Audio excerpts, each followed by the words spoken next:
ॐ वक्रतुण्ड महाकाय कोटिसूर्यसमप्रभ निर्विघ्नं कुरु मे देव सर्वकार्येषु सर्वदा।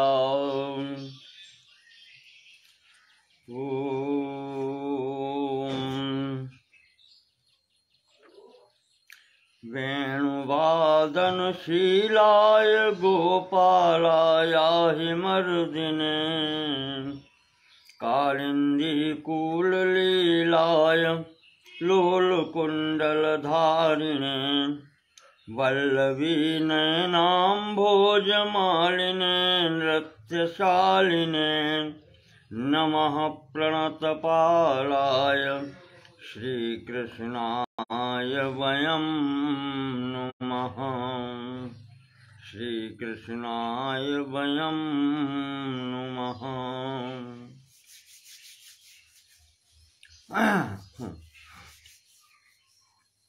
श्रीमद् भागवत के अंतर्गत कल के प्रसंग को आगे बढ़ाते हुए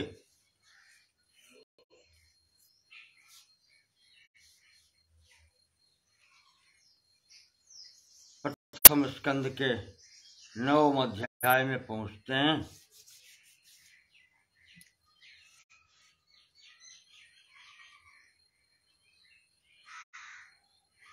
युधिष्ठिर के शोक करने पर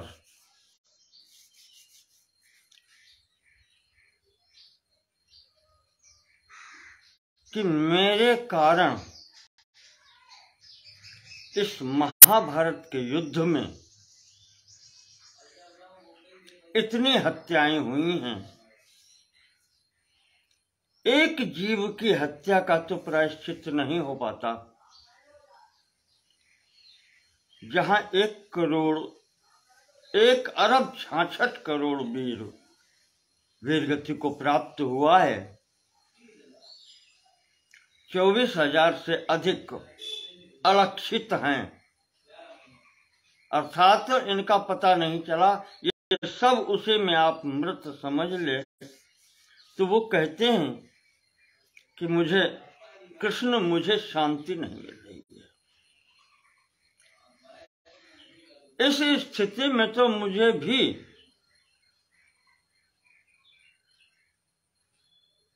शरीर रखने का कोई औचित्य नहीं लगता।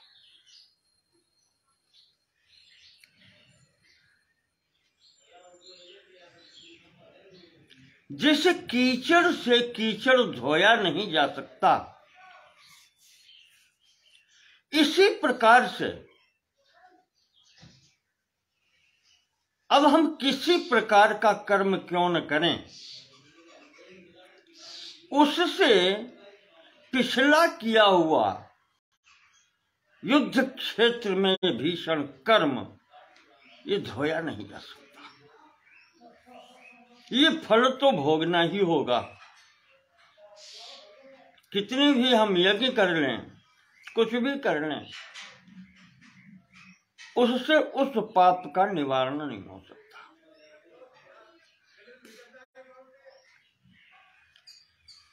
तो भगवान कृष्ण कहते हैं कि युधिष्ठिर,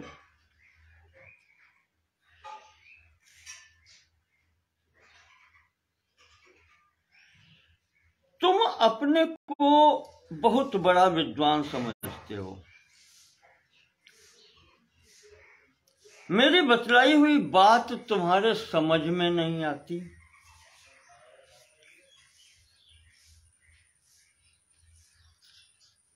क्षत्रिय का तो धर्म ही युद्ध है।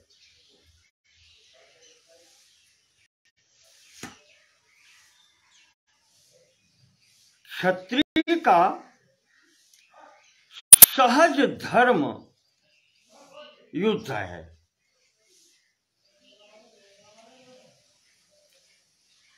और कहते हैं कि वो बड़े भाग्य से मिलता है।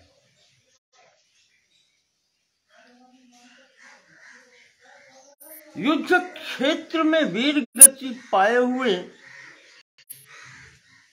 क्षत्रिय को वही पद मिलता है जो योगी को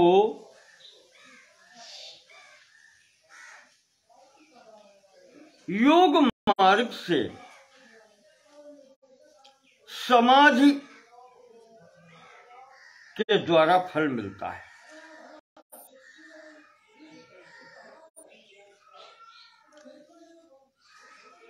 तो तुम्हें इस प्रकार से शोक नहीं करना चाहिए।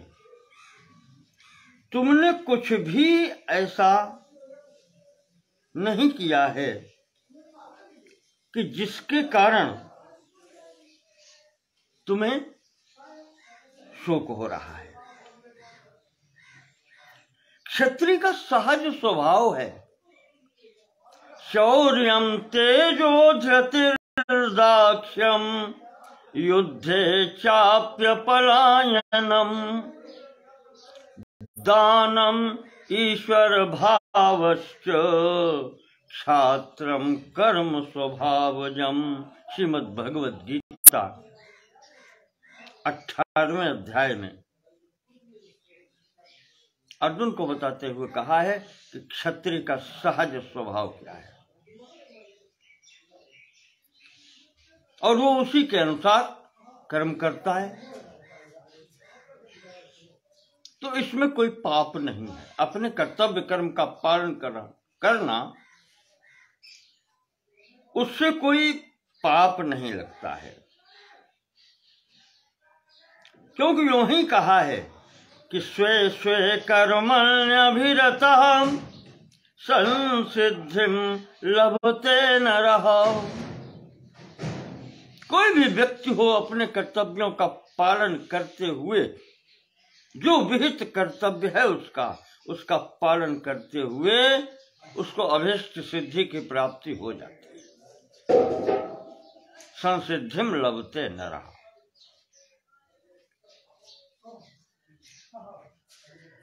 और श्रेयान् स्वधर्मो विगुणः पर धर्मात् स्वनुष्ठितात् स्वभाव नियतम कर्म कुर्वन्नाप्नोति किल्बिषम्।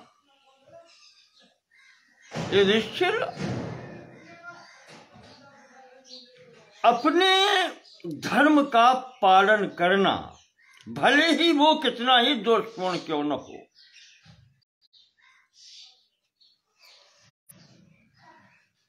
वो श्रेष्ठ है।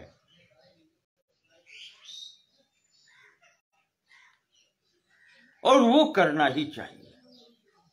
और जो स्वाभाविक उसका कर्म है, जो निश्चित उसका कर्तव्य है, उसका पालन यदि व्यक्ति करता है तो उसे किसी प्रकार का पाप नहीं लगता। तुम शोक क्यों कर रहे हो?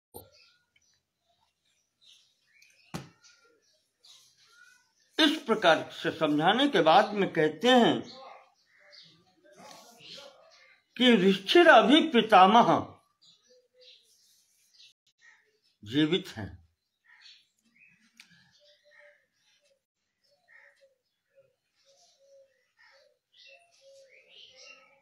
और तुम्हें अभी जो भी शंका हो चल कर के उनसे पूछो, वे तुम्हारे लिए हितकर उपदेश करेंगे।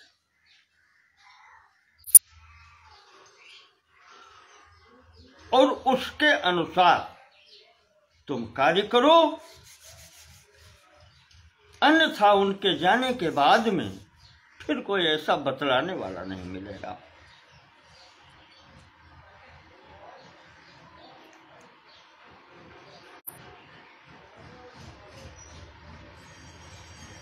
तो भगवान श्री कृष्ण की प्रेरणा से समस्त पांडव युधिष्ठिर को आगे लेकर के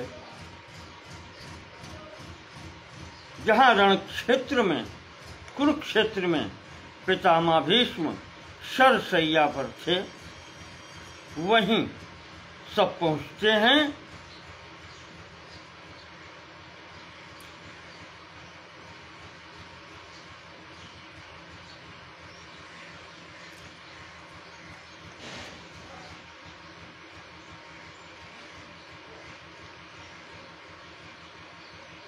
उसी समय जब ये पहुंचे हैं वहां पितामह के पास, और इन्होंने देखा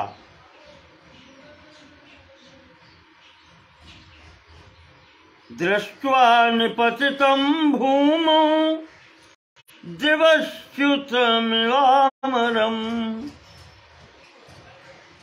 जैसे स्वर्ग से कोई देवता पृथ्वी पर पड़ा हो, गिर पड़ा।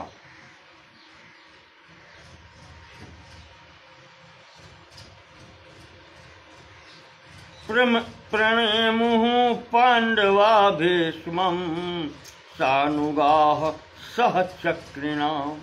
वहां जाकर के समस्त पांडवों ने अपने अनुचरों के साथ में, अपने सहायकों के साथ में और भगवान कृष्ण के साथ में जाकर के उनको प्रणाम किया। उस समय वहां ये देखने के लिए, भीष्म पितामह जी को देखने के लिए ऋषि, महर्षि, ब्रह्मर्षि, देवर्षि, राजर्षि सब आए। वहां पर्वतो नारदो धौम्यो भगवान बादरायणा, ये सब वहां आए। पर्वत ऋषि, नारद, धौम्य, बादरायण भगवान व्यास जी, बृहदस्यो भरद्वाजः सशिष्यो रेणुकासुतः। परशुराम जी महाराज शिष्यों सहित वहां पर आए आज अपने शिष्य को देखने के लिए। वशिष्ठ इंद्र प्रमद स्थितो ग्रत्समदोषितः, वशिष्ठ, इंद्र प्रमद, त्रित, ग्रत्समद, असित, कक्षीवान, गौतमः, अत्रिश्च, कौशिकोथ, विश्वामित्र जी भी हैं, सुदर्शनः, अन्ये च मुनियो ब्रह्मन्, ब्रह्मराता जयो मला। ब्रह्मरात महाराज सुखदेव जी भी यहाँ हैं। शिष्यैरुपेता आजगमुः कश्यपांगिर साधया। महर्षि कश्यप, अंगिरा, सब ऋषि मुनि यहाँ पर शिष्यों के सहित पधारे हैं। उस स्थिति में महाराज भीष्म पितामह ने इन सब का यथा समय, जैसे जिस परिस्थिति में है उसी प्रकार से इनका स्वागत किया।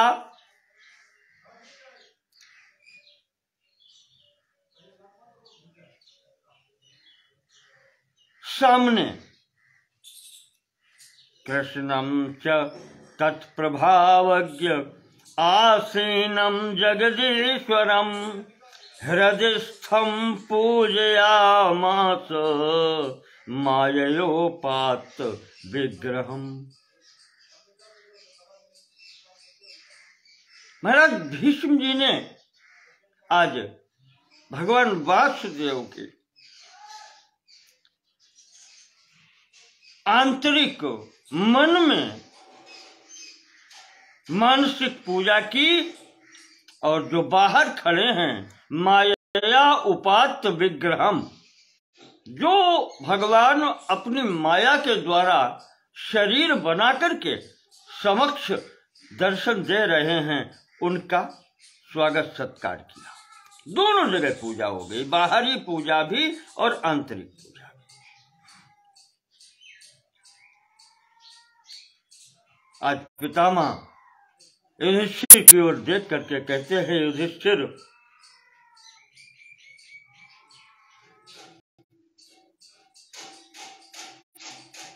क्या कहें समय की गति। अहो कष्टम अहो न्याय्यम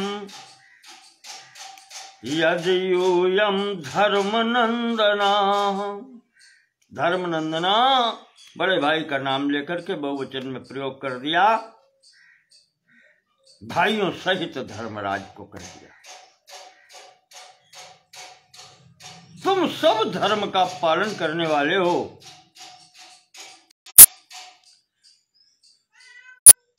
जीवितुम नार्हथ क्लिष्टम विप्रधर्माच्युताश्रया।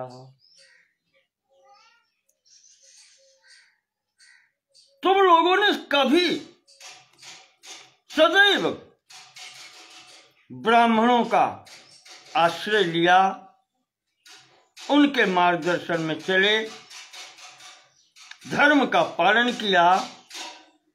विप्र धर्म अच्युत आश्रया, और भगवान के सदैव आश्रित रहे।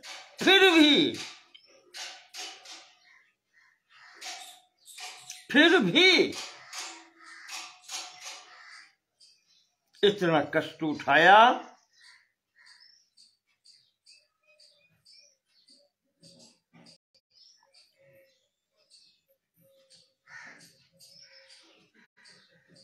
जिस कष्ट के नारहथ क्लिष्टम, ये कष्ट उठाने के योग्य तुम नहीं थे, पर फिर भी कष्ट तुम्हें उठाना पड़ा।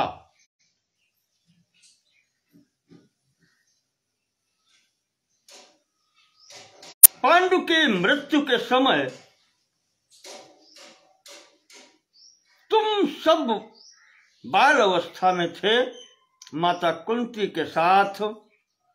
वहां भी तुमको बहुत कष्ट हुए।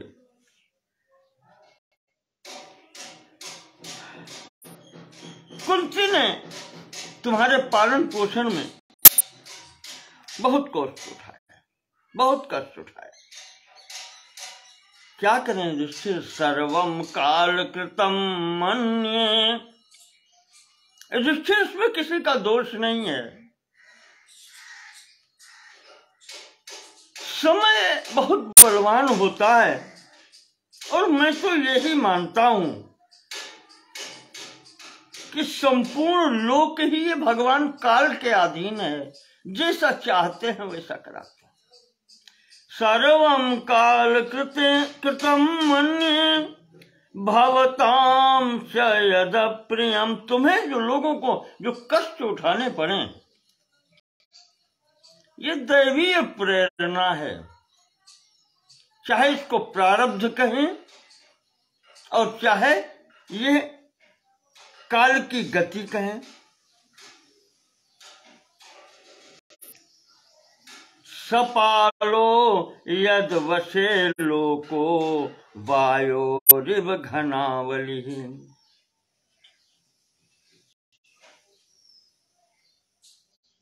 कहते हैं जैसे आकाश में ये घनावली बादलों की,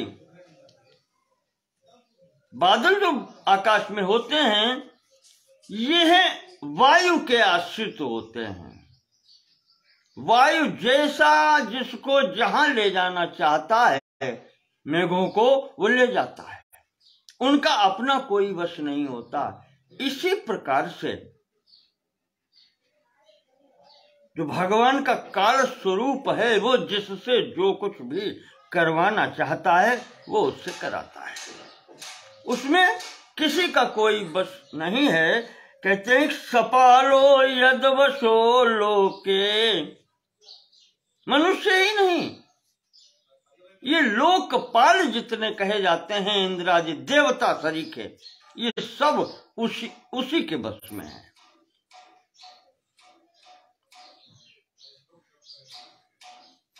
वो जैसा चाहते हैं वैसा कराते हैं।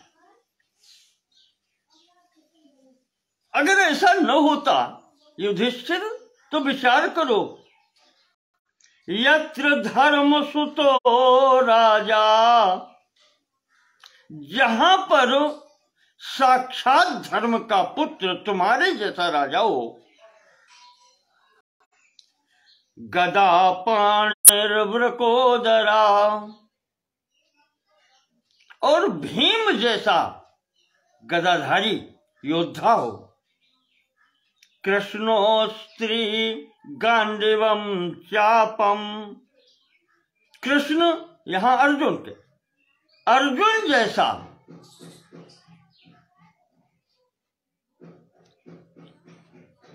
अस्त्र शस्त्र विज्ञानी हो और उसका गांडीव जैसा धनुष हो।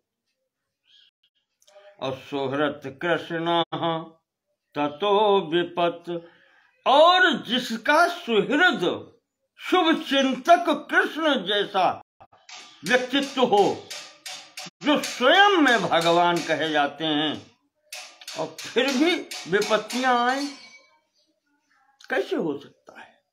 इसीलिए धर्म युधिष्ठिर, मुझे लगता, मैं यही मानता हूं कि सर्वम काल कृतम मन्ये, ये सब काल की गति है।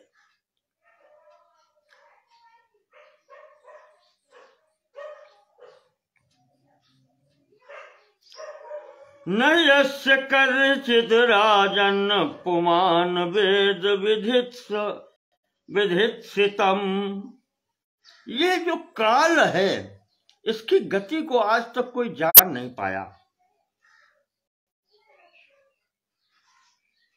कोई भी व्यक्ति इसकी गति को जान नहीं पाया। यद विजिज्ञासया युक्ता मोहयंत कवयोपि, कवयः, मैंने कहा था कवि का शब्द का अर्थ एक ये भी है क्रांतदर्शी, जो बीत गया है वो भी जानता है, जो होने वाला है वो भी जानता है, और वर्तमान भी जानता है। तो कवयः जो तीनों काल का जानने वाले हैं, तेप मोहयन्ति, उस काल की गति में वो भी मोहित हो जाते हैं। वो जान नहीं पाते कि आगे पीछे क्या होने वाला है और क्या होगा। इसलिए युधिष्ठिर, उस काल की गति के अनुसार ही आज ये अवसर तुम्हें प्राप्त हुआ है। युद्ध में तुम्हें विजय मिली है, और अब तुम्हारा कर्तव्य ये है कि सिंहासन पर मूर्धाभिषिक्त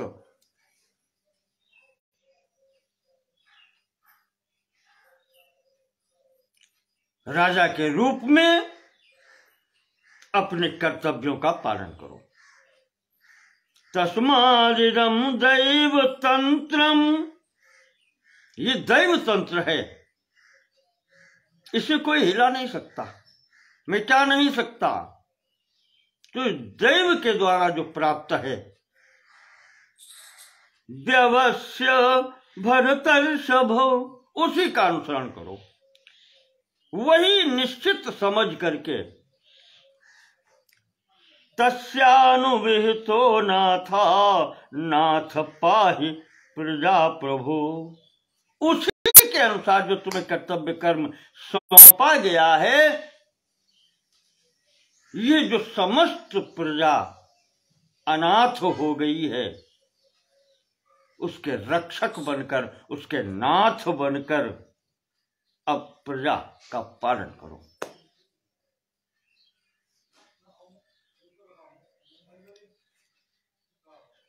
और तुम घबराते क्यों हो युधिष्ठिर? ये तुम्हारे जो साथ में सदैव से रहे हैं और आज भी तुम्हारे साथ हैं। एष वै भगवान साक्षात आद्यः नारायणः पुमान्, ये जो मूर्ति खड़ी है, एष वै भगवान साक्षात आद्यः नारायणः पुमान्, आदि पुरुष, आदि कहने से समस्त सृष्टि प्रपंच के हेतु, आदि मतलब निमित्त उपादान, दोनों कारणों इस संपूर्ण प्रपंच के जो हैं, निमित्त कारण भी उपादान कारण भी, वो भगवान नारायण स्वरूप ये वासुदेव तुम्हारे साथ हैं।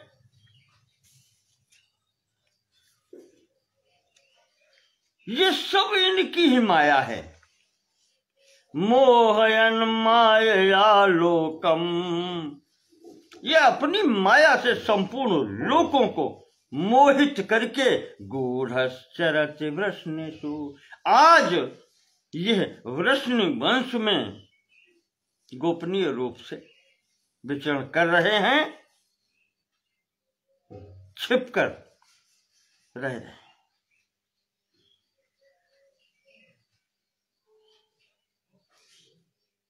अस्यानुभावम, ये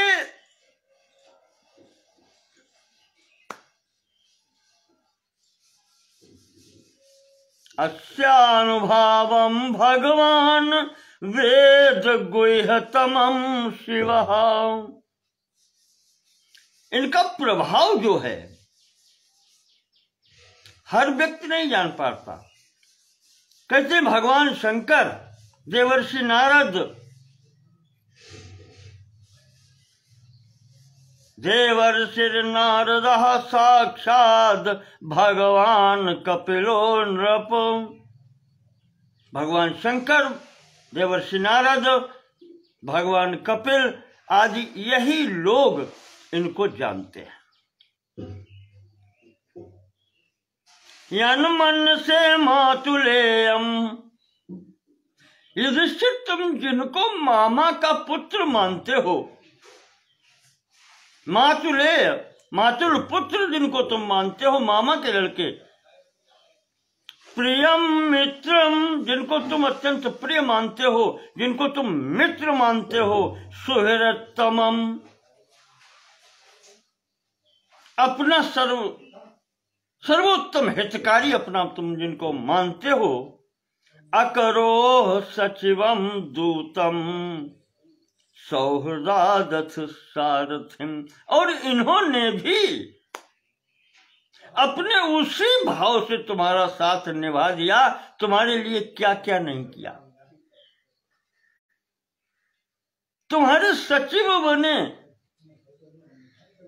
अर्थात उचित अनुचित की सलाह देने वाले, परामर्श देने वाले, उचित अनुचित का वो इन्होंने किया, तुम्हारे लिए दूत कर्म भी किया, नौकर बने तुम्हारे, और अधिक क्या कहें, तुम्हारे कल्याण की कामना से इन्होंने सारथी का कार्य भी किया, रथ हाँकने का कार्य किया। ये वो मूर्ति जो तुम्हारे साथ सदैव इस स्थिति में रही, ये तुम्हारे लिए इतना कुछ कर रही है, कुछ तो कारण होगा, क्योंकि ये वो मूर्ति है जो कभी भी कहीं भी कोई पक्षपात नहीं करती। सर्वात्मना समदृशो, संपूर्ण जीव ही इसके हैं, सबके अंदर यही विराजमान है, समदृष्टा है, यहां कोई शत्रु मित्र अपना पराया नहीं है। यद्वयस्य अहंकृते अहंकार रहित अद्वितीय व्यक्तित्व है। तत्कृतम मति वैषम्यम निरवध्य न क्वचित, वो निरवध्य है, दोष रहित है। तो युधिष्ठिर सोच सकते हो उसके पास ये विषमता कैसे हो सकती है कि तुम मित्र हो और तुम्हारा जो विरोधी है वो शत्रु है। उसके तो सभी हैं, पर तुम्हारे साथ में उसने वो भी सब कुछ किया, अपने स्वभाव के विपरीत कार्य भी किए। ये वो मूर्ति है जिसको कहते हैं कर्तुम अकर्तुम अन्यथा कर्तुम, करने योग्य भी करे, न करने योग्य भी करे, और सब कुछ करे, जो तुम सोच न सको वो भी करे। तो ये ऐसी वो मूर्ति। तथापि एकांत भक्तेषु, जो उसके एकांत भक्त हैं, अनन्य भक्त हैं, उनके लिए वो क्या नहीं कर सकता। युधिष्ठिर, ये तुम अपने ही उदाहरण में देख लो, तुम्हारे लिए इन्होंने क्या नहीं किया। मंत्री तुम्हारे बने, दूत तुम्हारे बने, और क्या कहें, सारथी भी तुम्हारे बने, नौकर बन करके सेवा की है। सारथी का कितना कार्य होता है। रथी महारथी तो उसे रथ तैयार मिला, चढ़ा, युद्ध में जाकर के मरना जीना जो हुआ वो हुआ, या वापस आए तो उसके बाद में उन घोड़ों के लिए क्या करना है, उनको चारा देना, उनको सब कुछ करना होता है, घोड़ों की सेवा तक सब कुछ किया। क्यों? तथापेकांत भक्तेषु, भक्त की वो पीछे पीछे भक्त के चलता है। एकादश में आया है, भगवान ने कहा है कि मैं तो अपने भक्त के पीछे ऐसे चलता हूं कि उसकी चरण रज मेरे ऊपर पड़ जाए तो मैं पवित्र हो जाऊं। वो उनकी वो स्थिति है। ऐसे है भगवान, ऐसे हैं कृष्ण।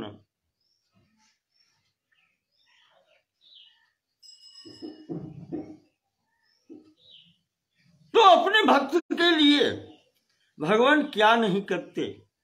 और युधिष्ठिर, एक बात देख रहे हो,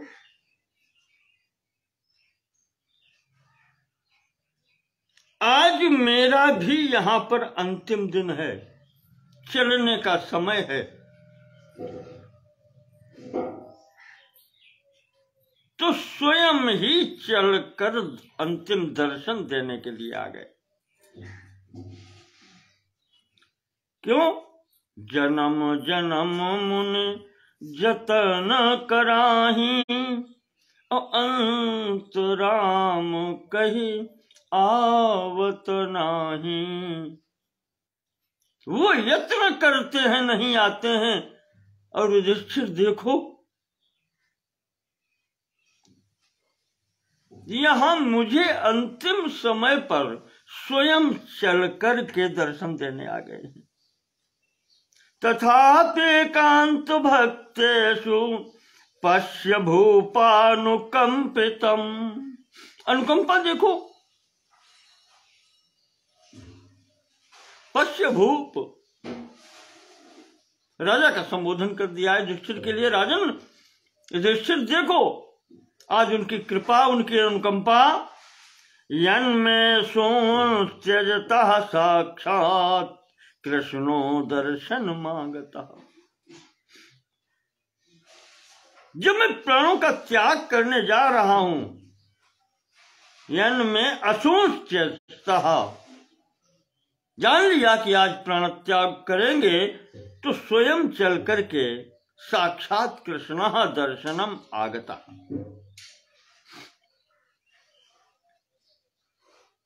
दर्शनाय आगता,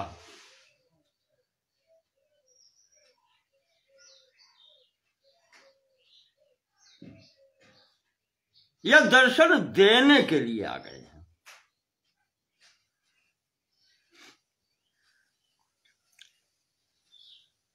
भक्त्यावेश्य मनो यस्मिन् वाचायन् नाम कीर्तनम। संपूर्ण साधनाओं का फल क्या है? मनुष्य के अंतिम अवस्था में जितनी भी साधनाएं होती हैं आत्मोद्धार के लिए, उन सबका लक्ष्य ही है कि अपने भक्त्या आवेश्य मनो यस्मिन्, अपना मन सब जगह से एकाग्र करके भक्ति पूर्वक जिसमें लग जाए, वाचायन नाम कीर्तन, और वाणी ही भी उसका नाम लेने लगे। त्यजन कलेवरम योगी, कलेवर को छोड़ते समय योगी की ये स्थिति जब हो जाती है तो मुच्यते काम कर्म भी, तो वो समस्त कामनाओं और कर्म भी, कर्म बंधनों से वो योगी छूट जाता है।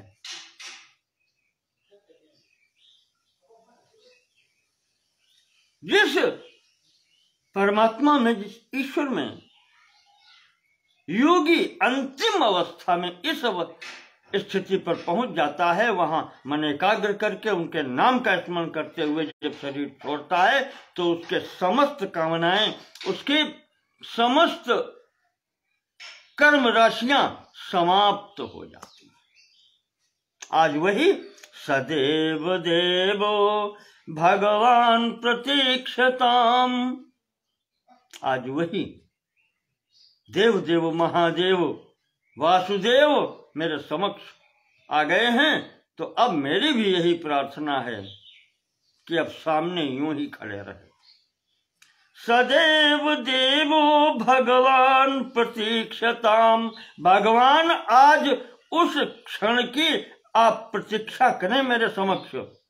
कलेवरम यावदिदम हिनोम्याम, जब तक मैं ये शरीर न छोड़ूं तब तक अब आप मेरे समक्ष रहें।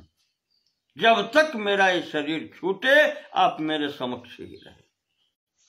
प्रसन्न हासारुण रोचनोल्लसन, ऐसे ही मुस्कुराते हुए कमल नेत्र,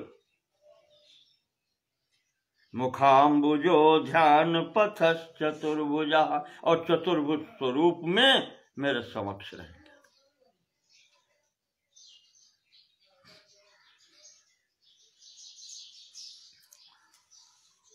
ये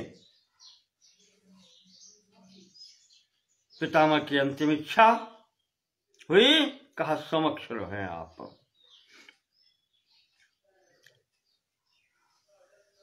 सूत जी कहते हैं युधिष्ठिर ने ये सब बातें सुनी, पितामह के उद्गार सुने, उसके पश्चात उन्होंने बहुत सी बातें यहां पर अपरच्छद विधान धर्मान ऋषीणाम चानुशृण्वताम, वो समस्त ऋषियों मुनियों के समक्ष महाराज युधिष्ठिर ने बहुत से यहां पर प्रश्न पूछे हैं पितामह से। महाभारत में आया है शांति पर्व के प्रारंभ में, धर्मराज कहते हैं मैं आपसे कुछ पूछना चाहता हूं। तो भीष्म जी कहते हैं कि युधिष्ठिर तुम मेरी स्थिति देख रहे हो, इस स्थिति में व्यक्ति बोलने की भी स्थिति में नहीं होता है, और तुम मुझसे कुछ पूछना चाहते हो। तुम्हें किस बात की कमी है? ये जगत गुरु खड़े हैं तुम्हारे समक्ष, वासुदेव श्री कृष्ण, इनसे नहीं पूछ पाए, इनसे पूछो।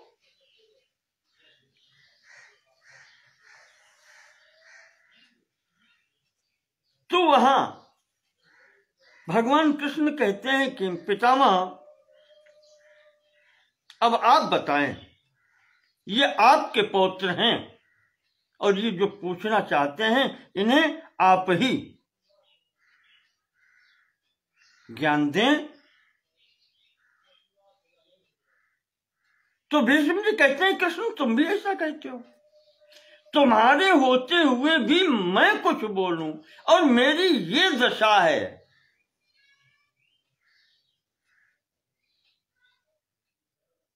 इतने दिनों से, संभवतः 58 दिन हो चुके हैं सरसैया पर, अब मेरी ये स्थिति रही है कि मैं कुछ बात कर सकूं, और क्या मैं आपसे कुछ आगे जानता हूं?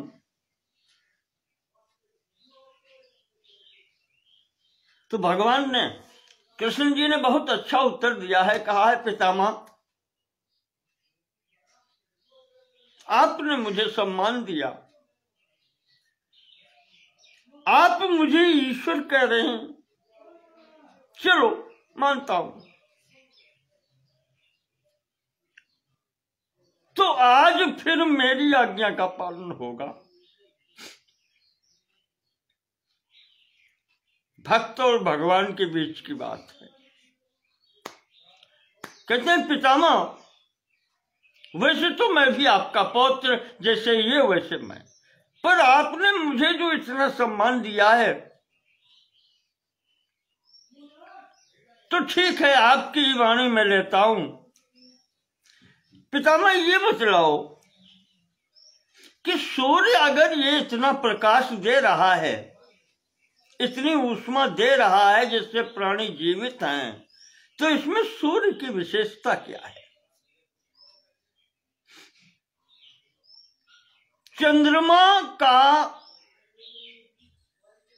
चंद्रमा की प्रभा शीतल है, वो शीतलता देता है, इसमें उसकी विशेषता क्या है?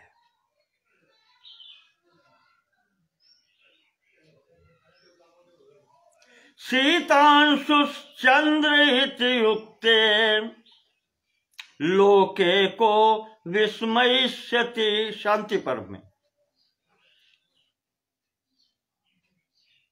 इस संसार में कोई कहे कि चंद्रमा शीतलता दे रहा है तो किसको आश्चर्य होगा? हाँ, वो तो देता ही है, हर आदमी कह देगा, उसमें क्या खास बात है, उसमें कोई विशेषता है क्या? वो तो देता ही है। तथैव यशसा पूर्ण मयि को विस्मयिष्यति। तो आपने वो भगवान कह ही दिया है, तो मैं तो यश से पूर्ण हूं, संपूर्ण यश मेरा ही है, और अगर मैं कुछ कहूं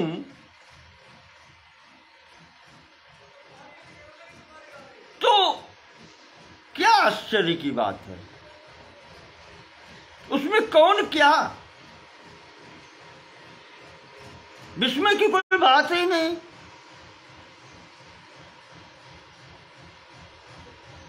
निगम निज वाणी, जब मेरी वाणी ही वेदवाणी कही जाती है तो मेरी क्या विशेषता है? मैं चाहे वेद के द्वारा उपदेश करूं और चाहे स्वयं मुख के द्वारा उपदेश करूं, इसमें विशेषता क्या है?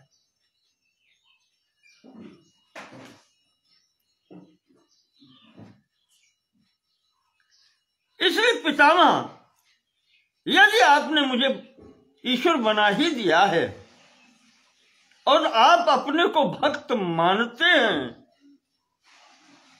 क्यों? आपने कहा है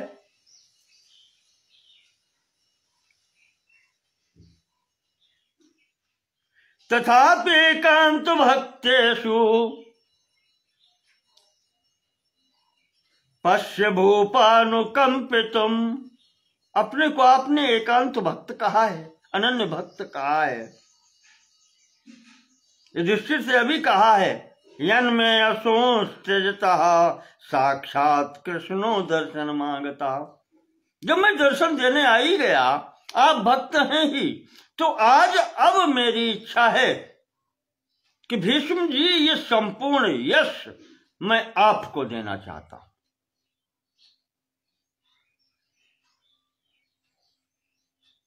मुझे तो यश है ही है, पूर्ण ब्रह्मांड में सब जगह अगर मैं ईश्वर हूं तो मेरा तो यश सर्वत्र है। मैं कोई भी कार्य करूं उसमें मेरी क्या विशेषता है? वो मैं तो कह दिया गया, कर तुम अकर तुम अन्यथा कर तुम, कुछ भी कर सकता हूं। आधेयम तुमया भूयो यशस्तव महाद्युते। हे महाद्युते, वैसे भी संसार में आपने अपने कर्मों से जो यश पाया है, जो प्रकाशित स्वरूप पाया है, अब मैं चाहता हूं आधेयम तुमया भूयो यशः, अब और भी आपको यशवान मैं बनाना चाहता हूं और मैं आपको ही यश देना चाहता हूं। इसलिए महाराज पितामह, ततो में विपुला बुद्धि त्वयि भीष्म समर्पिता। मैं अपनी संपूर्ण बुद्धि आज पितामह तुम्हें अर्पित करता हूं।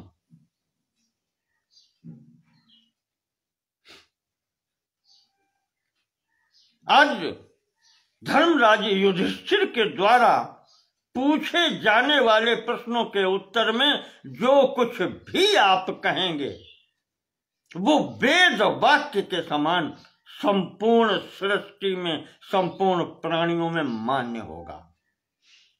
यह है ईश्वरत्व, ईश्वर का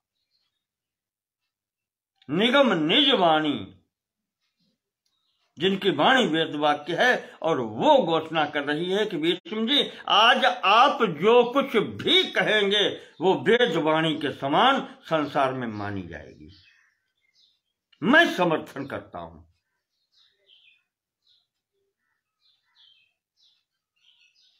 भीष्म जी ये संपूर्ण संसार साक्षी है। आपने जीवन भर ये परमात्मा, देखें आप, परमात्मा प्रमाण पत्र अंतिम क्षण में दे रहा है, साधारण दुनिया नहीं है।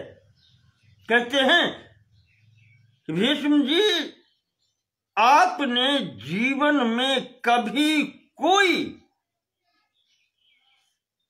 विधि विपरीत कार्य किया ही नहीं है और जब तक ये पृथ्वी रहेगी तब तक आपका यश रहेगा।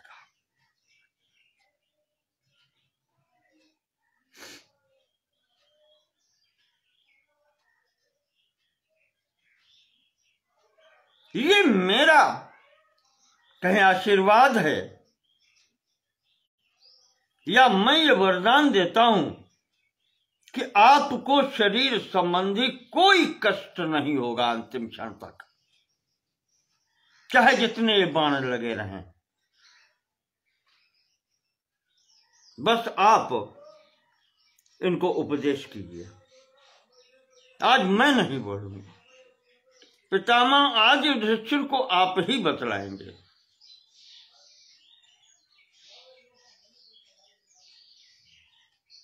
मैं चाहता हूं कि संसार में आपका यश रहे,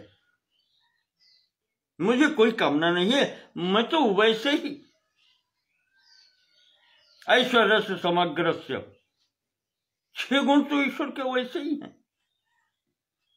ऐश्वर्य, श्री, यश, लक्ष्य, वो सब कुछ, धर्म इत्यादि, ये 6 जो भाग कहे जाते हैं वो समग्र है मेरे पास।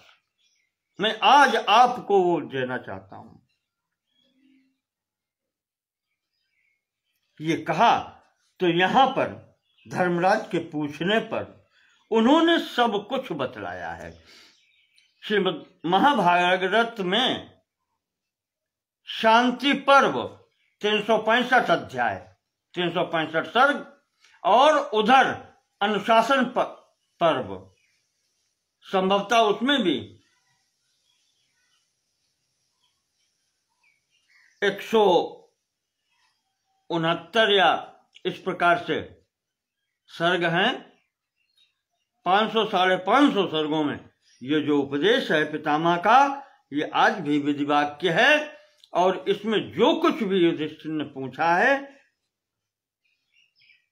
पुरुष स्वभाव विचिना वेतान यथा वर्णम यथाश्रमम वैराग्य रागोपादिभ्याम आमना तो भय लक्षणान।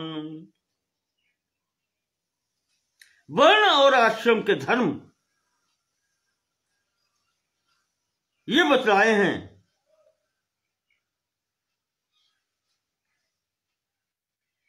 पुरुष के स्वाभाविक धर्म, वैराग्य, राग, निवृत्ति प्रवृत्ति के मार्ग,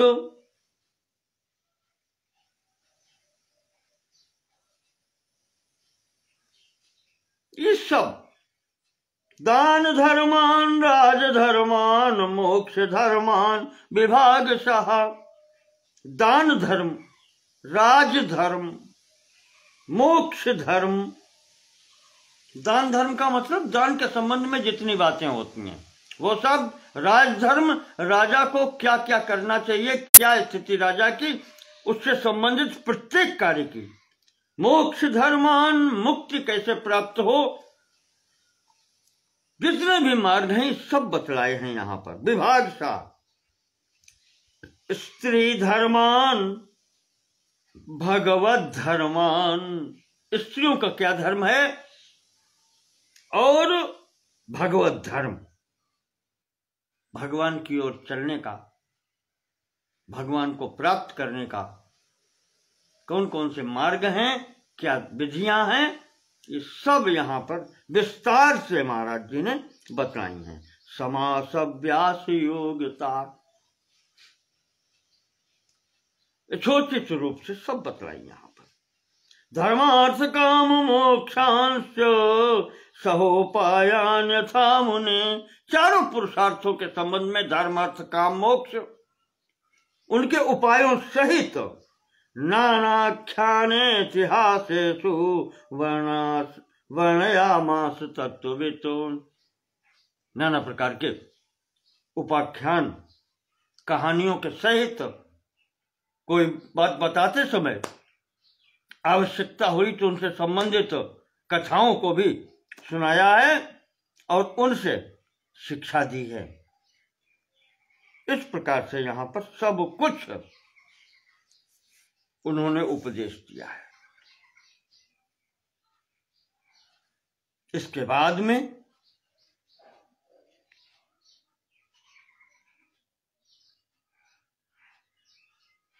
वो काल उपस्थित हुआ जिसकी प्रतीक्षा थी।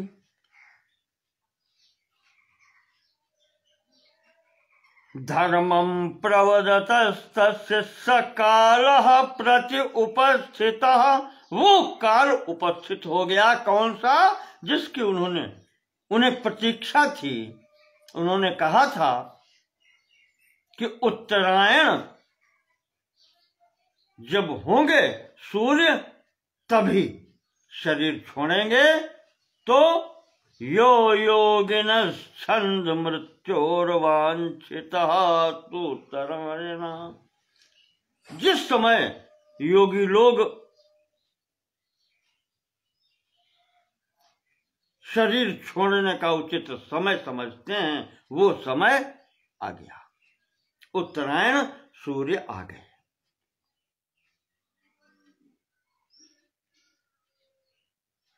ततोपसंहृत्य गिरः सहस्रनेर्विमुक्त संगम मन आदि पुरुषे, अपनी वाणी को शांत करके उपदेश करने के उपरांत विष्णु जी ने अपनी वाणी को शांत किया और सब ओर से मन को हटा करके विमुक्त संगम, विमुक्त संग हो गए। आज विरक्त होकर के संपूर्ण स्थानों से अपने मन को हटा करके मन आदि पुरुषे कृष्णे लसत पीत पटे चतुर्भुजे पुरः स्थिते मीलित द्रव्य धारयत। महाराज जी, भगवान कृष्ण लसत पीठ पटे चतुर्भुजे कृष्णे आदि पुरुषे मनः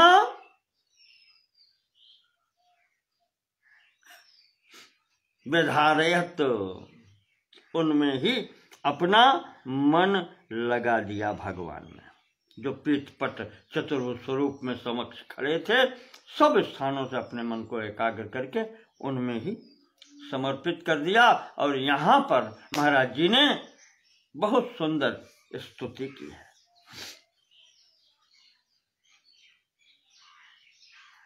कहते हैं इति मति रूप कल्पिता वितृष्णा,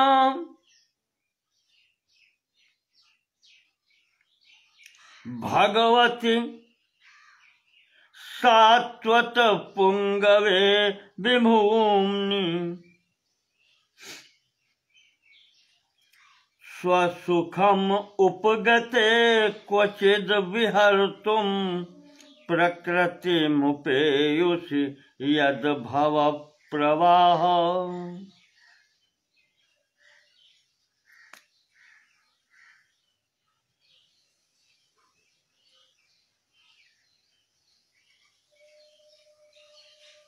इति मति ही उपकल्पिता वितृष्णा।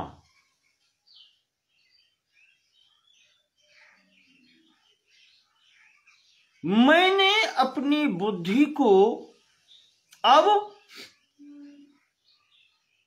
तृष्णा रहित, कामना रहित बना लिया है। भगवती, भगवान में सात्वत पुंगवे, जो सात्वत वंश में भगवान कृष्ण के रूप में समक्ष आए हैं, विभूम्नि, उसके सामने बिल्कुल नत हूं, अर्थात उन्हें मैं समर्पित कर रहा हूं अपनी वो बुद्धि।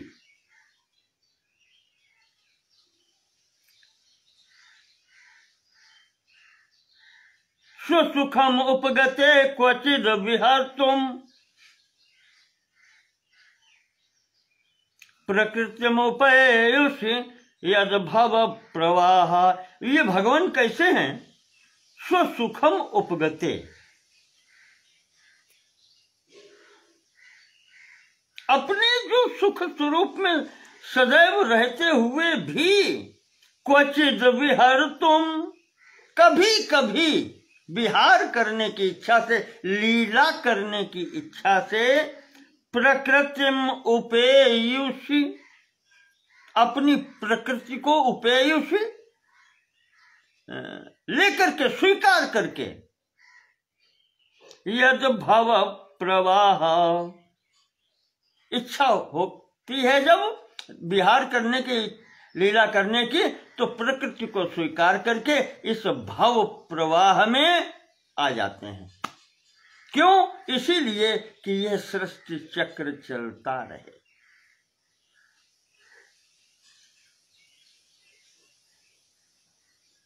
तो त्रिभुवन कमनम तमाल वर्णम, ये श्याम तमाल वर्ण जो है, नील वर्ण स्वरूप है आपका, कमनीय, बहुत सुंदर है। त्रिभुवन कमनम, तीनों लोकों में से सर्वश्रेष्ठ स्वरूप है, सर्वांग सुंदर स्वरूप है। रवि कर गौरवा बराम्बरम दधाने, और रवि कर गौरव बराम्बर, जैसे सूर्य की रश्मियां हैं, जो उनकी किरणें हैं, रवि कर, सूर्य की किरणें, वो उसके समान ये पीतांबर वस्त्र ऊपर से धारण किए हुए हैं। वपुरलक कुलावृता ननाब्जम, ये अलके जो हैं, वपुह, चेहरे के ऊपर ये घुंघराली अलके, बाल जो लटक रहे हैं, आवृत आननाब्जम, ये मुखारविंद जो है उसके ऊपर ये अलकें लटक रही हैं। विजय सखेरतिरस्तु में न बद्या, ऐसा इनका जो स्वरूप है, कृष्ण के जो, अर्जुन के जो सखा स्वरूप में है, इनमें मेरा प्रेम सदैव बना रहे। विष्णु पितामह जी स्तुति कर रहे हैं आज हृदय से।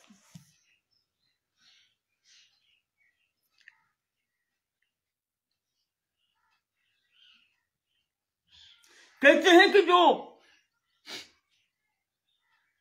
युद्ध क्षेत्र में 10 दिनों तक मैंने अर्जुन का रथ हाँकते हुए उस सारथी स्वरूप में जो आपकी मूर्ति देखी है भगवान, वो मेरे हृदय में सदैव बनी रहे। वो पसीने से लथपथ शरीर, हाथ में चाबुक,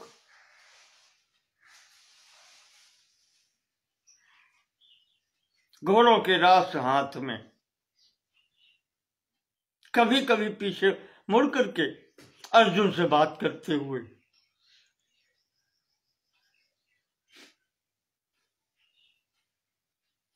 मैं वही स्वरूप का चिंतन कर रहा हूं पड़ा। वो स्वरूप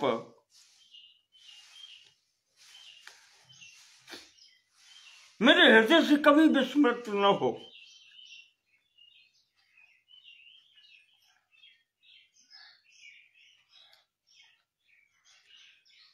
याद होगा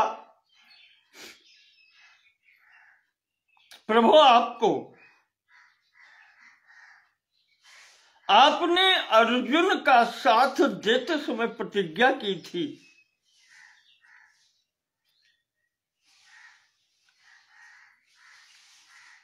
कि मैं शस्त्र ग्रहण नहीं करूंगा।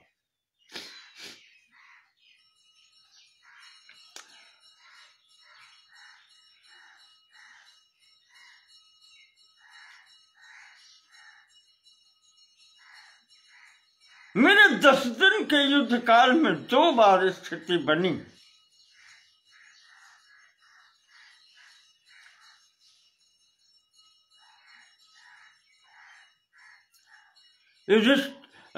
दुर्योधन के उलाहना देने पर मैंने प्रतिज्ञा कर दी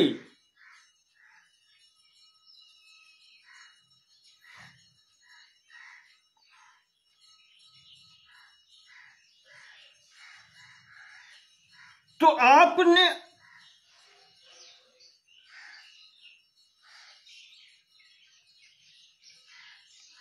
मेरी प्रतिज्ञा की पूर्ति के लिए अपनी प्रतिज्ञा भंग कर दी।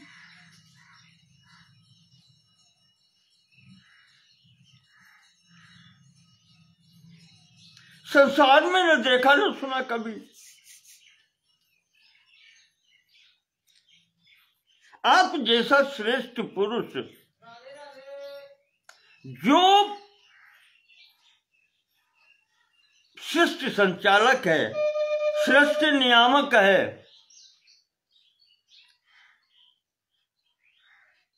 वो अपने बनाए नियम को, वो अपनी वाणी को विफल कर दे, न सोचा था, न सुना था, न कभी कल्पना की थी।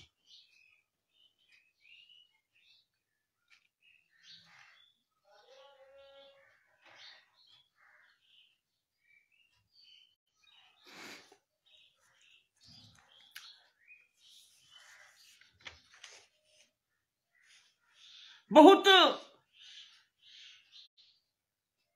स्वनिगम अपहाय मत प्रतिज्ञाम ऋतम अधिकर्तुम। स्वनिगम अपहाय, अपनी प्रतिज्ञा को छोड़ करके, अपनी वाणी की सत्यता करने का विचार छोड़ करके, मत प्रतिज्ञाम ऋतम अधिकर्तुम, मेरी प्रतिज्ञा को सत्य करने के लिए आपने अवप्लुतो रथस्थः, रथ से कूद पड़े, धृत रथ चरणों व्यात चलदुगुः हरिरिव हंतुम इभम गतोत्तरीयः। धृत रथ चरण, रथ चरण रथ के पैर यानी पहिया रथ का उठा करके आपने पकड़ करके अभयात चलत गुह, क्रोध से आंखें टेढ़ी करके और दौड़ पड़े मेरे ऊपर। हरे रेव हंतुम एवं, जैसे शेर हाथी को पछाड़ने के लिए, हाथी को मारने के लिए आक्रमण करता है, उसी प्रकार से आप मेरी ओर दौड़ पड़े रथ का पहिया लेकर के गतोत्तरीय, आपका दुपट्टा भी उत्तरीय भी रण क्षेत्र में भूमि पर गिर गया। आपने जो प्रतिज्ञा की थी कि मैं शस्त्र ग्रहण नहीं करूंगा, और वो करके भी अपनी प्रतिज्ञा छोड़ करके जो मैंने प्रतिज्ञा की थी कि आज जो हरि ने शस्त्र गहाऊं, तो लाजों गंगा जननी को शांतन सुत न कहाऊं। उस प्रतिज्ञा को सत्य करने के लिए, मेरी प्रतिज्ञा सत्य सिद्ध करने के लिए आपने अपनी प्रतिज्ञा तोड़ करके भी शस्त्र उठा लिया। 2 बार ऐसी घटना हुई है युद्ध क्षेत्र में, संभवतः तीसरे दिन और 9वें दिन नारायण ने, भगवान वासुदेव श्री कृष्ण ने एक बार रथ का जो हाँक रहे थे चाबुक लेकर के दौड़ पड़े भीष्म जी के ऊपर, और दूसरी बार में ये रथ का पहिया लेकर के दौड़ पड़े। एक बार नहीं, 2 बार अपनी प्रतिज्ञा भंग की मेरे लिए।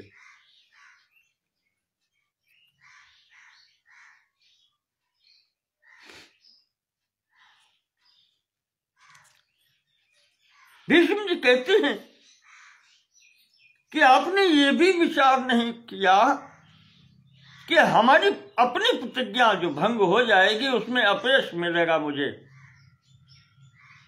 ये भी विचार नहीं किया।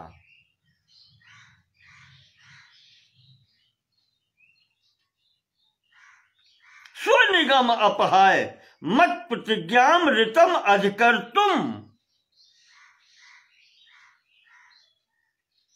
अवप्लुतो रथस्था।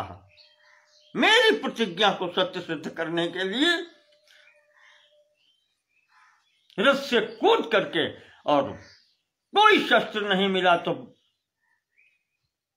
रथ का पहिया, और एक बार तो वही चाबुक घोड़े हाँकने वाली लेकर के आपने शस्त्र ग्रहण कर लिया मारने के लिए।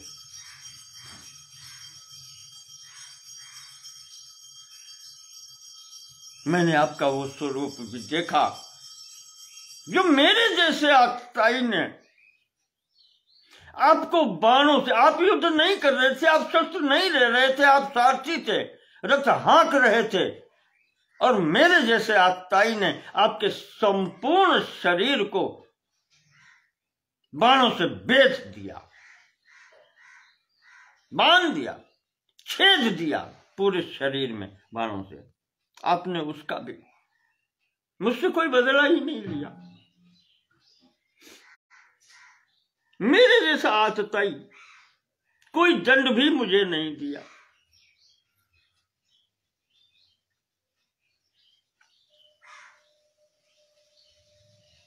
यहां पर आतताई महात्मा भीष्म जी ने अपने लिए प्रयोग किया है। सित विषक हतो विषीर्ण दंशा क्षतज परिप्लुत आतताइनों में। मैंने इतने बार चलाए हैं, आपके शरीर को पूरे घावों से भर दिया, ऐसा मैं आतताई, और फिर भी आपने मुझे क्षमा कर दिया। आतताई आपको ध्यान होगा उसमें, अभी पिछले कल वाले प्रसंग में अश्वत्थामा के लिए आया था। आतताई वधारहणा नित्य है, आतताई का वध होना ही चाहिए। भीष्म जी कहते हैं कि आपने फिर भी मुझे कोई दंड नहीं दिया। नित्य में आता है आतताई कौन है? अग्निदो गर्दश्चैव, कहीं निष्कारण आग लगा देने वाला, किसी के घरों में आग लगा देने वाला, किसी को जहर दे देने वाला, प्राण लेने वाला। शस्त्रोन्मत्तो धनापह, हाथ में शस्त्र लेकर के और उन्मत्त कह लें, पागल, जैसे पागल के हाथ में तलवार दे दें।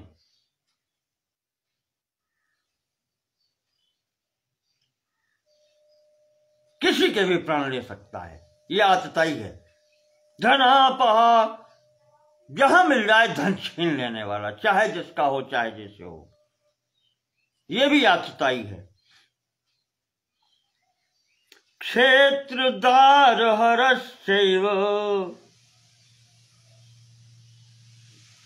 षड्विद्यादाततायिनः, किसी का भूमि हड़प कर लेना, किसी की पत्नी छीन लेना, ये 6 कर्म करने वाले विशेष रूप से आतताई कहे जाते हैं।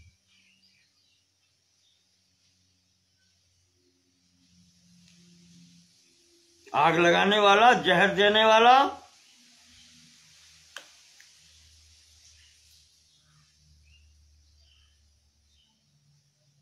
हाथ में हथियार पाकर के पागल होने वाला, किसी की भी हत्या करने वाला, और चाहे जैसी का हो धन अपहरण करने वाला, भूमि, क्षेत्र, गृह, घर, ये सब हड़प कर जाने वाला। और छठा है पत्नी, किसी की पत्नी का हरण करने वाला, कन्या हरण करने वाला, ये आतताई कहे जाते हैं। इनके वध में कोई पाप नहीं लगता। पितामह कहते हैं कि मुझ जैसे आतताई को भी आपने कोई दंड नहीं किया। शस्त्र पा करके मैं भी तो नियम भूल गया मैंने सारथी को।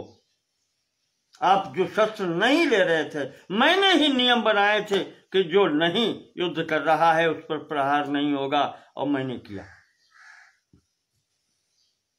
तो इस प्रकार से महाराज ने बहुत प्रकार से यहां पर स्तुति की है, और अंत में कहते हैं तमिमम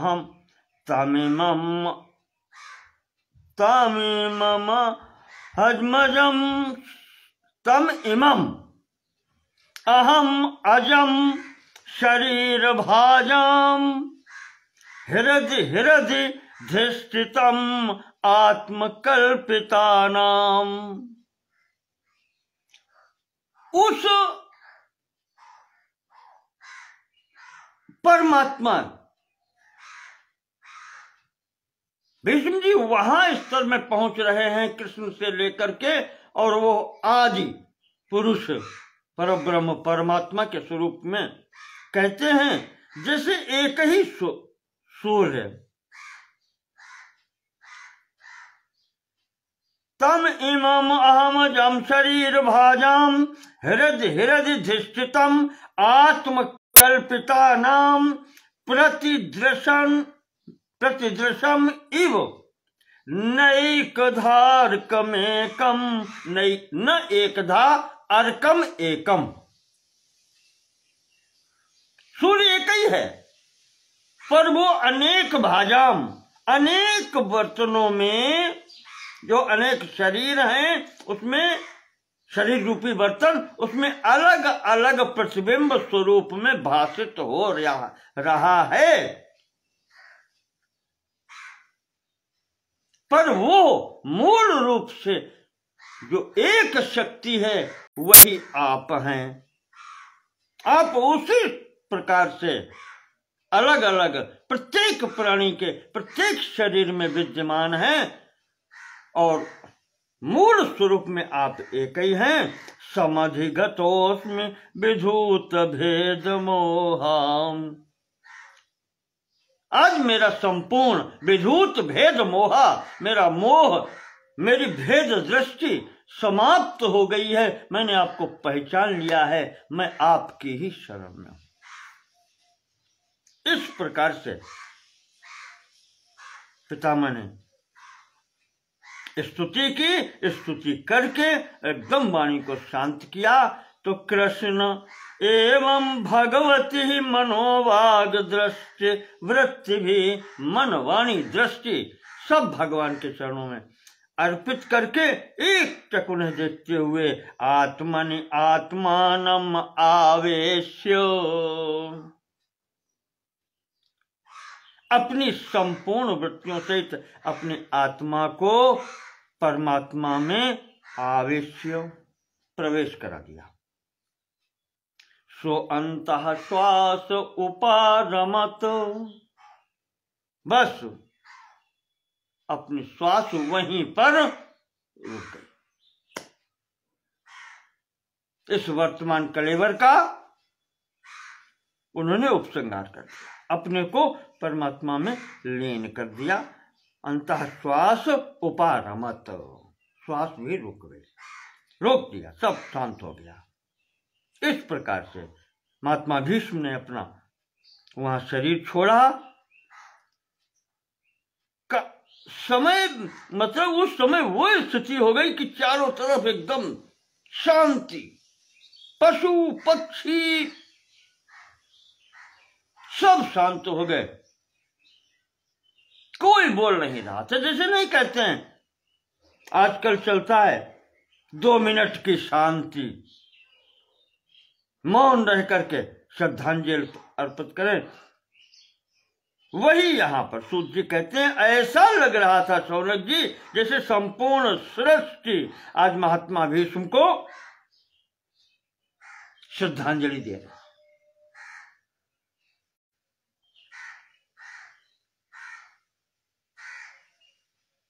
ये स्थिति महात्मा भीष्म की हुई और महात्मा जी ने, भीष्म जी ने अपने कर्मों से अपनी गति पाई है। आज भी बहुत अच्छा है। जिस समय उन्होंने माता के लिए, पिता के विवाह के लिए प्रतिज्ञा की थी, उस समय कहा था कि संसार में कोई किसी को नहीं तार सकता, किसी के कर्मों का फल किसी दूसरे को नहीं मिलता, तो पुत्र पिता का क्या उद्धार करेगा। मैं अपनी गति वो बना करके दिखाऊंगा कि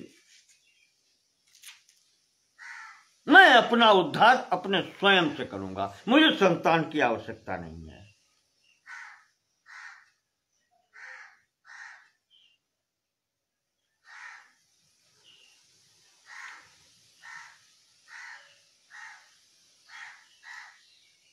और पितामह ने अंततः वही स्थिति बना करके दिखाई है। आज सनातन धर्म में कोई भी सनातन मतावलंबी है, वो भीष्म पितामह, पांडवों युधिष्ठिर के पितामह आज संपूर्ण सनातन धर्मियों के पितामह हो गए। आज भी हम जब पितृ पक्ष में, श्राद्ध पक्ष में या वैसे भी तीर्थ में जाकर के जब पितरों के प्रति जलदान करते हैं, पिंडदान करते हैं, तो अंतिम में चाहे ब्राह्मण हो, चाहे क्षत्रिय हो, चाहे वैश्य हो, चाहे शूद्र हो, वो सबके पितामह हो गए। प्रत्येक प्राणी सनातन धर्म का वो उनको जलांजलि देता है, उनको पिंड देता है। वैयाग्र पद गोत्राय सांकृत्य प्रवराय च अपुत्राय ददाम्ये तद जलम भीष्माय वर्मणे। बोलते हैं मंत्र, अपुत्राय, यद्यपि अपुत्र हैं पर हम सब उन्हीं के पुत्र हैं।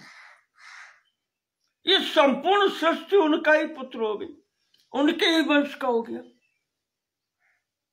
अपने पितरों को जल दिया जाता है ना, पर भीष्म पितामह वो मूर्ति हुए हैं कि संपूर्ण सृष्टि में सनातन, प्रत्येक सनातन धर्मी उनको जल देता है, उनके निमित्त जलांजलि देता है।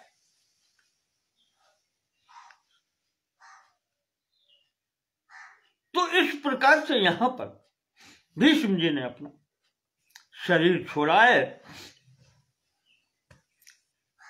उनके जाने के बाद यहां पर भीष्म जी का अंतिम संस्कार हुआ।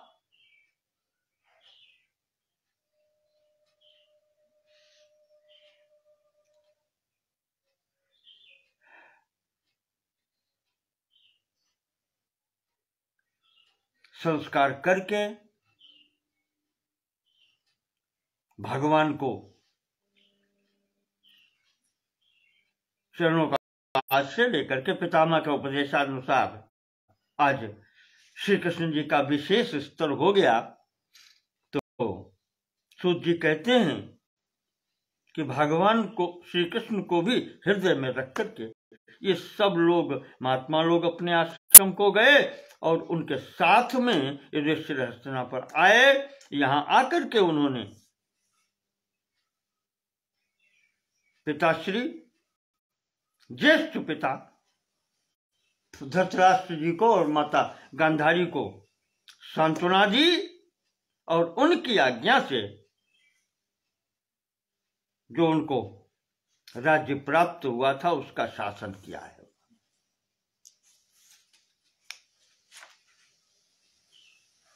इसके पश्चात तो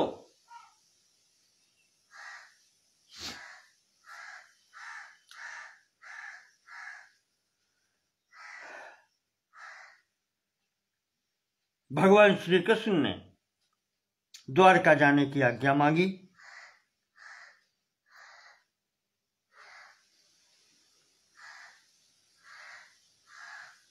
सूत जी कहते हैं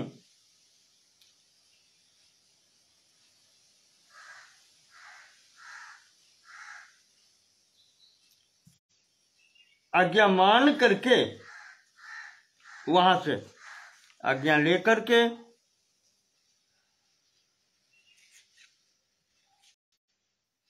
द्वारिका जाते हैं। विदाई के समय आज अर्जुन उनका रथ हाँकते हैं। बहुत विचित्र स्थिति है यहाँ। फिर भी यहां से जब जाते हैं संपूर्ण पांडव माता कुंती सहित बाहर तक उनको छोड़ने जाते हैं। फिर यहां से जाकर के द्वारका पहुंचते हैं। द्वारका में उनका विधि विधान पूर्वक महाराज उग्रसेन जी के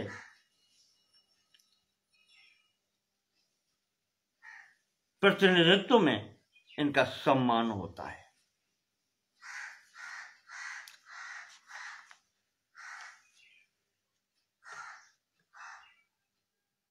वहां रहते हुए समय बीता।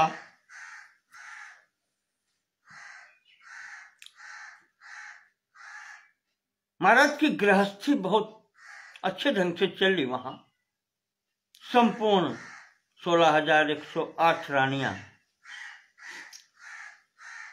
प्रसन्न थीं। विवरण दिया है सूत जी ने थोड़ा सा गृहस्थी का भी। और अंत में कुछ दिन रहने के बाद में अब वो स्थिति आई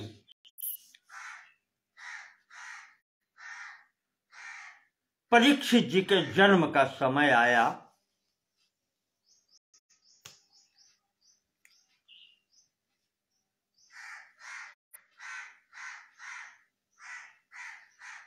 उसके विषय में शौनक जी पूछते हैं कि फिर परीक्षित का जन्म कैसे हुआ।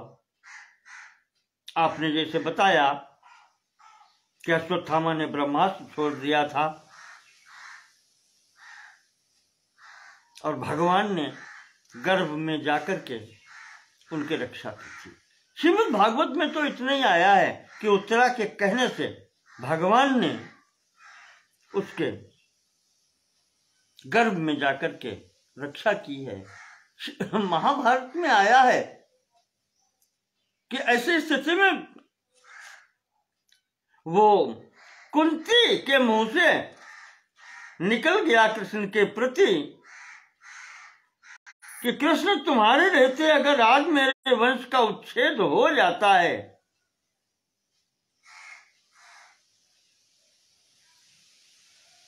तो फिर तुम्हारे होने से लाभ क्या है। अभिमन्यो सुतो वीर न संजीवयसि यदि अयम। वहां पर कहा गया है महाभारत में कि यह पुत्र मृत पैदा हुआ था परीक्षित। उस मृत पुत्र को देख करके उत्तरा के कुंती कहती है कृष्ण ये स्थिति मेरे वंश की होगी। अभिमन्यु सुता वीर न संजीवयति यदि अयम। अगर यह अभिमन्यु का पुत्र जीवित नहीं हो सकता यह जीवित नहीं है तो जीवति त्वयि दुर्धर्ष किम करिष्यामि अहम त्वया। हे दुर्धर्ष, तुम क्या नहीं कर सकते? कृष्ण, तुम्हारे होते हुए अगर मेरी ऐसी स्थिति होनी है तो फिर मैं तुम्हारा क्या करूंगी? बने रहो तुम ईश्वर। तो वहां तो दिया है कि भगवान ने अपने तपोबल से इस पुत्र को जीवन दान दिया है और तब वो पुत्र जीवित हुआ है। श्रीमद् भागवत में भी संभवतः दशम स्कंद में परीक्षित जी ने कहा है कि द्रोण्यस्त्र विप्लुष्टमिदं मदंगम संतान बीजम कुरु पांडवानाम। कि कौरवों और पांडवों के बीच में वंश में संतान बीज के रूप में केवल एकमात्र मैं रहा था और वो मैं भी द्रोण्यास्त्र विप्लुष्टमिदं मदंगम। द्रोणाचार्य के पुत्र अश्वत्थामा के ब्रह्मास्त्र से नष्ट हो गया था। उस नष्ट हुए मेरे को, मेरे शरीर की भी रक्षा जिन्होंने गर्भ माता के गर्भ में की।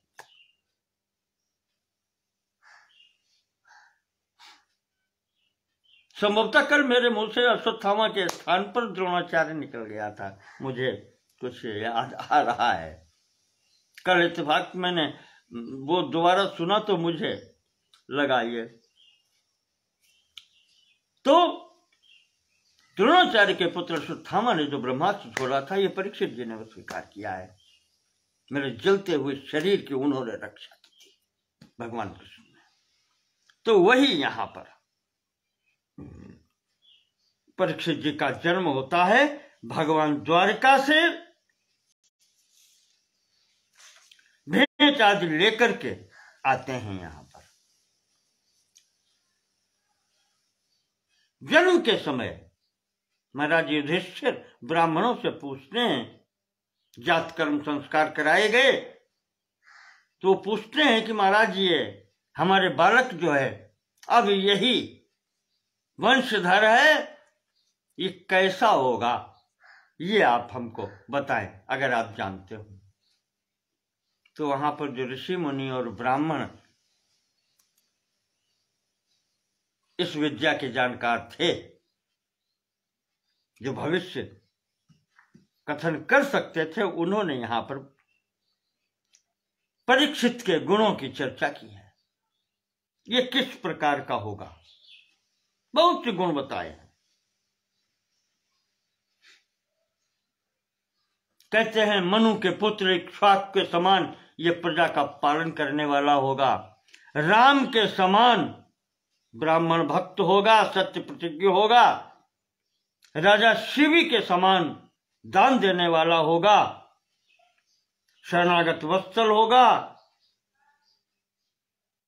महाराज भारत के समान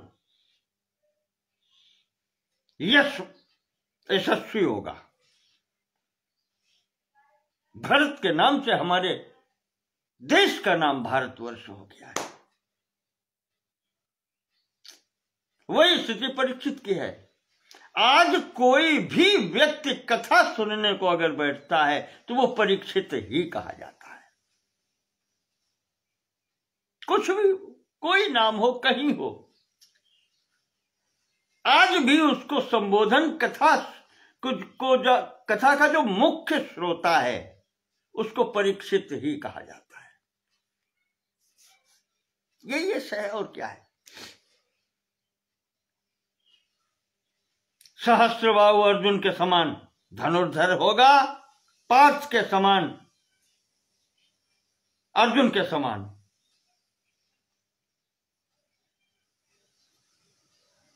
अपराजेय होगा। इस तरीके से बहुत सब गुण गिनाते हैं और अंत में वो स्थिति भी बतलाते हैं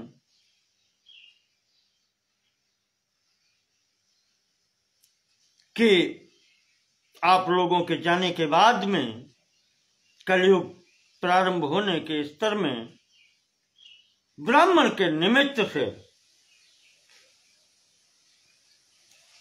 इसको तक्षक नाग के द्वारा डसने का शाप प्राप्त होगा। ब्राह्मण के शाप के कारण इसको मृत्यु प्राप्त होगी। अब युधिष्ठिर घबराते हैं, कहा मेरे वंश में ये मेरा पौत्र ब्राह्मण का अपराध करेगा, शाप क्यों प्राप्त होगा इसको? तो हमारे वंश का अपयश हो जाएगा।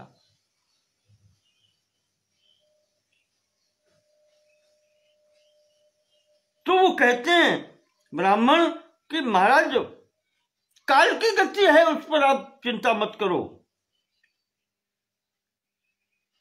इसको शाप अवश्य प्राप्त होगा, पर इसको भगवत कृपा से महाराज सुखदेव जी का संसर्ग प्राप्त होगा। सुखदेव जैसे गुरु की प्राप्ति होगी, जिनके उपदेश मात्र से परीक्षित की सदगति होगी।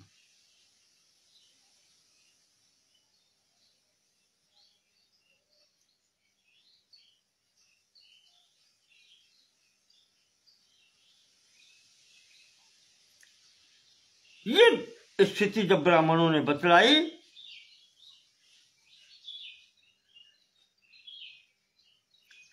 जिज्ञासितात्मयाख्यात्म्यो मुनेर व्यास सुतादसौ। अंतिम स्थिति में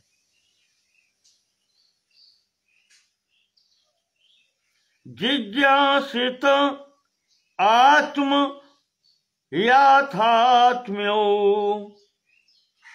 अपने आत्म स्वरूप का जो इसके अंदर जिज्ञासा होगी, जिज्ञासा करने पर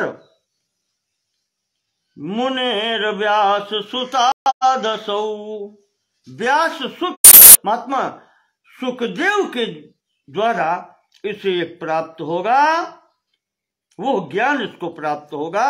हित्वेदम नृप गंगायाम यास्यत्यद्धा कुतो भवेयम्, वो ज्ञान प्राप्त करके ये गंगा किनारे अपना कलेवर त्याग करेगा, अपना शरीर त्याग करेगा, और यास्यत्य अद्धा तुरंत ये जाएगा कहां? अकुतोद्भयम, जहां किसी प्रकार को कोई भय नहीं है, भगवान के लोक को प्राप्त करेगा, आत्मोद्धार करेगा। इस प्रकार से उन ब्राह्मणों ने राजा को इसका ये सब बतलाया। यहां पर उत्सव मनाया गया परीक्षित के जन्म के समय, और उसके बाद में सूत जी कहते हैं महाराज युधिष्ठिर ने बहुत सी यज्ञ की हैं।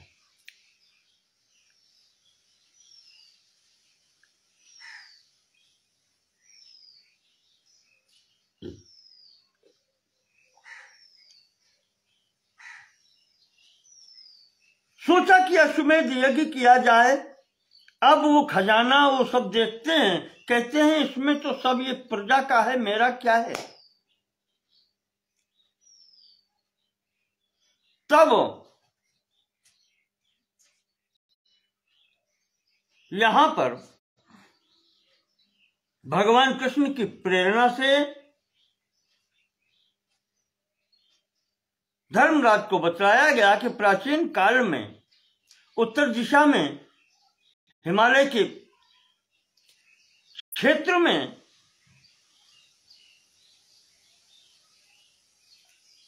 राजा मरुत का यज्ञ अंगिरा के छोटे पुत्र बृहस्पति के छोटे भाई महाराज संवर्त ने करवाया था, और उसमें इतना धन दान किया गया, व्यय किया गया कि ले जाने वाले जो ले गए वो ले गए, फिर भी अभी वहां पर बहुत कुछ पड़ा है, उसको लेने वाला कोई नहीं है, वो बचा हुआ पड़ा है। वहां से वो धन मंगवाया जाए और उससे यज्ञ कराई जाए। प्रजा का कोई भी धन राजा के कार्य में नहीं लगना।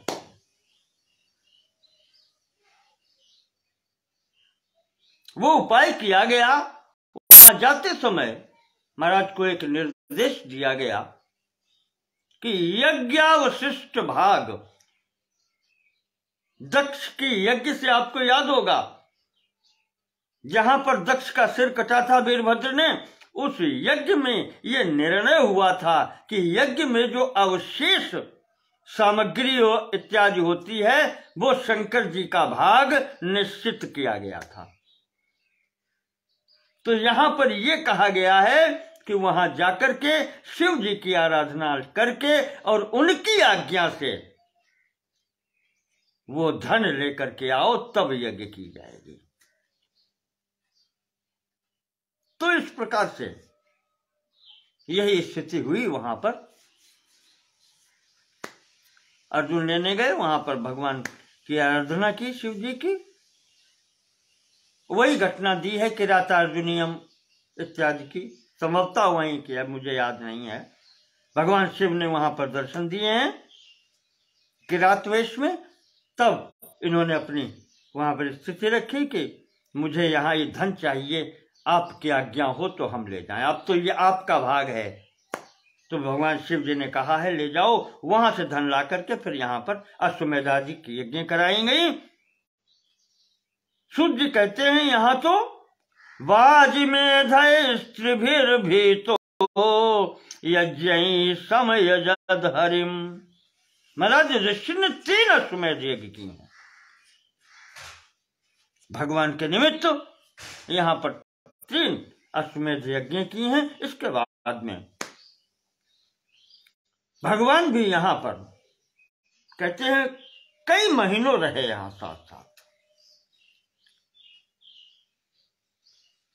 फिर उसके बाद में ततोराज्ञाभ्यनुज्ञातः कृष्णया सह बन्धुभिः ययौ द्वारावतीं ब्रह्मन् सार्जुनो यदुभिर्वृतः।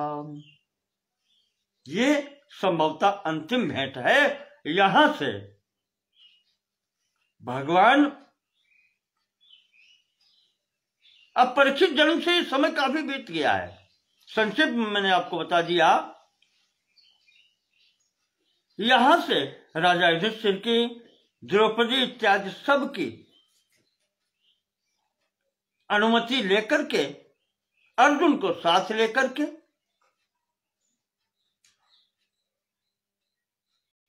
और सुभद्रा तो वहीं है। परीक्षित के बाद में यहां से सुभद्रा भी साथ गई हैं, जो वापस फिर इधर नहीं आई। यहां से जाकर के द्वारका जाते हैं भगवान।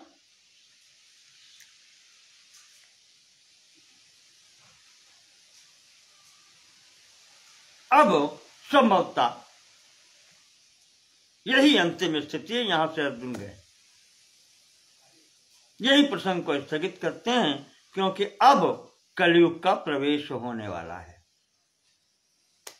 समय आ गया है भगवान के परम धाम का जाने का और पांडवों के महाप्रस्थान का। वो प्रसंग आपको फिर हम अगले अंक में सुनाएंगे। आज इस प्रसंग को यहीं, हस्तिनापुर के प्रसंग को यहीं पर स्थगित करते हैं। बोलिए श्री कृष्णचंद्र भगवान की जय। नमो नमः सर्वेषां कृते। धन्यवाद।